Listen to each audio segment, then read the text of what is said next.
They say an empty house is just that, empty. But when I moved into 326 Holloway Street, the house already knew Maine. I had been searching for a fresh start, and the price was unbeatable. The realtor warned me that no one had lived here long, but I wasn't superstitious. It was just a house. Or so I thought. The first night was quiet. Almost too quiet.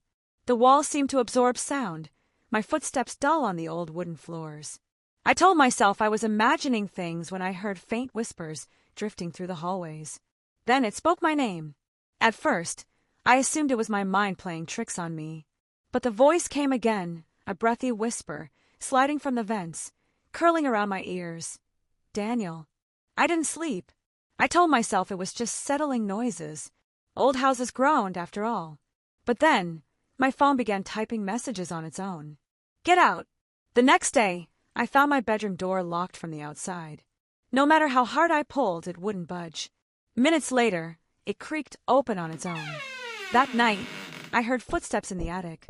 Slow, deliberate. I grabbed a flashlight and forced myself upstairs. The air was thick with dust, but the space was empty, except for a single chair in the center of the room. And on it, a small, dusty photo album. Inside were pictures of the previous owners. Every single one had left in less than a month. On the last page was a mirror-like photograph of me, standing in the attic. But I hadn't taken it. The whispers turned into voices, louder, overlapping, pleading. The walls shuddered, the windows rattled. The house wasn't empty, it was full, and it wanted me to stay. I ran. The front door slammed shut, but I forced it open, racing into the night. When I looked back, the house stood silent, waiting. But as I turned to leave, I heard it one last time. See you soon. I never went back. The house remains vacant, its windows dark, its walls humming with voices no one listens to. But sometimes, when I pass by, I swear I hear it call my name. Some places don't want to be empty. If you enjoyed the story, don't forget to like, subscribe, and turn on notifications. But be careful. Some houses remember you. You check your reflection in the mirror every day, but what if, just once, it wasn't you staring back? Maya had always loved antique stores, drawn to their history and mystery. When she found an old, ornate mirror at a thrift shop, she thought it would be the perfect centerpiece for her apartment. It was beautiful, its glass slightly warped with age, but when she looked into it, something felt off. At first, it was subtle. A flicker in the reflection when she moved, a delay that shouldn't have been there. She chalked it up to her imagination. But then she started noticing other things. Her reflection would blink a fraction of a second too late. Her lips wouldn't quite match her words when she spoke. And sometimes, out of the corner of her eye, she swore her reflection smiled when she wasn't. One night, while brushing her teeth, she turned away, but the reflection didn't. It stood still, watching her as she moved. Her heart pounded as she slowly turned back to the mirror. Everything looked normal. Too normal. Her reflection mimicked her movements, perfectly now, almost as if it knew it had been caught. Desperate for answers, she researched the mirror's origins. The thrift shop owner had no record of it ever being sold or even existing. Digging further, she found an old urban legend about mirrors that remember, reflections that don't just mimic, but become. That night, Maya covered the mirror with a bedsheet. But even as she tried to sleep, she felt watched. The next morning, the sheet was on the floor, the mirror fully uncovered. Summoning her courage, Maya stood before the mirror and tested a theory. She raised her right hand. Her reflection did the same. She tilted her head. It copied her perfectly. Then she grinned. Her reflection didn't. A cold wave of terror washed over her. The reflection watched, studying her. Then, without warning, it moved, raising its hand even though she had not. It pressed its palm against the glass from the inside. A single whisper echoed from the depths of the mirror. "Let me out!" Maya grabbed the heaviest object she could find and smashed the mirror. Glass shattered, pieces flying everywhere. But when she looked at the broken shards on the floor, they still reflected her. Just wrong. And then, in one fragment, her reflection blinked. Maya threw the shards away, but something felt different. Off. Her reflection in every mirror now felt unfamiliar, like it was watching, waiting. And sometimes, when she blinked, it didn't. Reflections should never move on their own. If you enjoyed this story, don't forget to like, subscribe, and turn on notifications. Just be careful what's looking back at you. Everyone's heard the old story. A driver picks up a hitchhiker, only for them to vanish without a trace. But in the age of rideshare apps, what happens when the hitchhiker finds you? David was a late-night rideshare driver, picking up extra cash after his day job. He'd heard stories, drunk passengers, creepy encounters, but nothing prepared him for the night he accepted a request from an address that didn't exist. The app pinged a new ride request. Passenger, Lillian, pickup, Oakwood Cemetery. David frowned. The cemetery was closed, and there were no roads leading inside. He was about to decline when the chat feature lit up. Please, I really need a ride. Against his better judgment, he accepted. When he arrived, the place was deserted. Just an empty road lined with iron gates. Then, out of the shadows, she appeared. A young woman in a pale dress, stepping into the glow of his headlights. She slid into the back seat, her voice barely above a whisper. Thank you.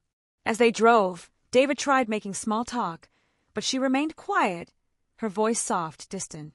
When he glanced at the rearview mirror, she looked oddly blurred, like a face out of focus. His phone buzzed. A message from the app. Rider has canceled the trip.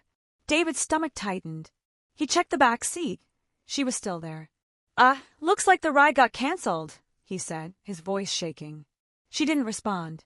Then, the temperature in the car plummeted. His breath fogged. The screen on his dashboard flickered, the GPS spinning wildly before settling on a new destination, home. A chill ran down David's spine. Where are you trying to go? She finally spoke, her voice echoing like a memory. Home. His hands gripped the wheel tighter. Where's home? She lifted her head, meeting his gaze in the mirror. Her eyes were hollow. You already know. The car skidded as the engine sputtered. The headlights dimmed, the radio crackling with static. The world outside the car blurred like an old photograph, shifting into something else, something wrong. Then, she was gone. The passenger door never opened, the seatbelt remained buckled. But the lingering scent of old roses filled the air. David slammed on the brakes, his heart pounding. His phone vibrated one last time. A new review from the rideshare app. Thanks for the ride. But there was no record of the trip. David quit driving that night. He deleted the app, changed his number. But sometimes, in the dead of night, his phone would vibrate with an unknown notification. And no matter how many times he ignored it, the message was always the same. I still need a ride. Urban legends evolve with the times, but some ghosts never stop traveling. If you enjoyed this story, don't forget to like, subscribe, and turn on notifications. Just be careful who you pick up along the way.